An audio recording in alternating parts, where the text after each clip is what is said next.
Good morning, students. Today, our topic is ohmic and non-ohmic devices या हम इन्हें कह सकते हैं ohmic and non-ohmic conductor। तो जैसा नाम है ohmic, तो ohmic का मतलब यहाँ पर ये है कि जो ओबे करता है ओम्स लॉ को। किसको ओबे करता है?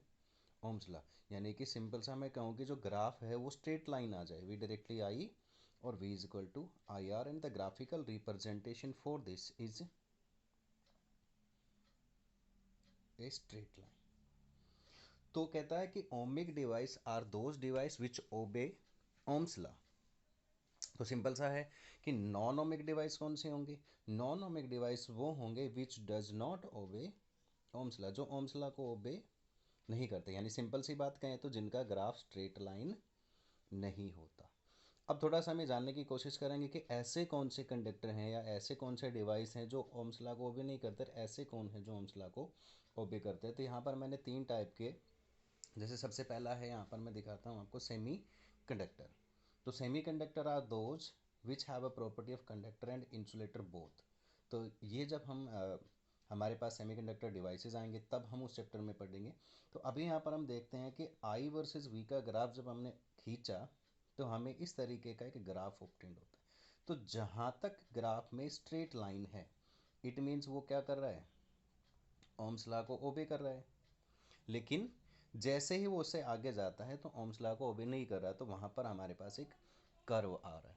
तो इस ग्राफ को देख के हम आसानी से ये बता सकते हैं कि ये डिवाइस ओम्स लॉ को ओबे नहीं करता, so it is a non ohmic device.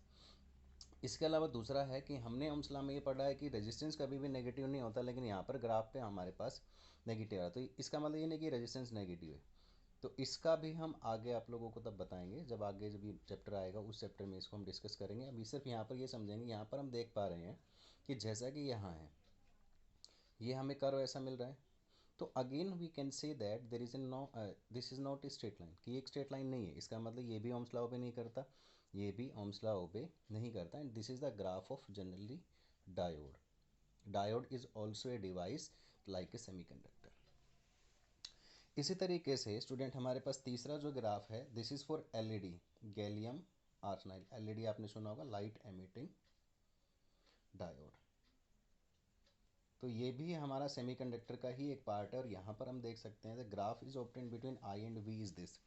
तो जहाँ तक स्ट्रेट लाइन है वहाँ तक तो हम कह सकते हैं कि ओम्स लॉ ओबे हो रहा है। लेकिन इस ग्राफ में एक चीज़ कॉमन है कि कहता है कि two different value of potential, दो अलग अलग पोटेंशियल की वैल्यू के ऊपर करंट की वैल्यू सेम है, which is not possible in Ohm's law, जो कि ओम्स लॉ के अंदर पॉसिबल नहीं होता। तो सिंपली हम यहाँ पर ये कह पाएंगे कि जो ओम्स लॉ को ओबे करता है वो ओमिक है, जो ओबे नहीं करता वो नॉन ओमिक है। लेकिन जो सबसे बड़ी चीज़ है, चाहे ग्राफ ओमिक है चाहे ग्राफ नॉन ओमिक है, रेजिस्टेंस निकालने के लिए हम फॉर्मूला वही यूज़ करेंगे जो हम करते आ रहे हैं। लेकिन जो नॉन ओमिक डिवाइस होते हैं उसमें जो रेजिस्टेंस निकालते हैं उस रेजिस्टेंस का हम नाम देते हैं डायनेमिक रेजिस्टेंस। डायनेमिक रेजिस्टेंस क्या होती है कि अगर हमारे पास नॉन ओमिक डिवाइस है तो उस डिवाइस के अंदर हम डायनेमिक रेजिस्टेंस निकालेंगे, रेजिस्टेंस नहीं निकालेंगे। सो डायनेमिक रेजिस्टेंस का मतलब होता है चेंज इन रेजिस्टेंस। तो कोई भी ग्राफ अगर हमारे पास है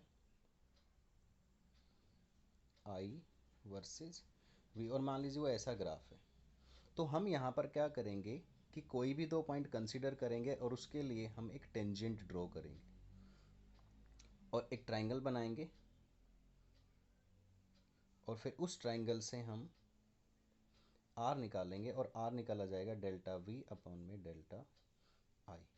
जनरली हम ओमिक के अंदर तो I is equal to V upon I निकाल लेते हैं, लेकिन यहाँ पर हम आर की वैल्यू निकालेंगे डेल्टा वी अपॉन में, जहाँ पर डेल्टा वी मतलब है चेंज इन पोटेंशियल और करंट है चेंज इन करंट।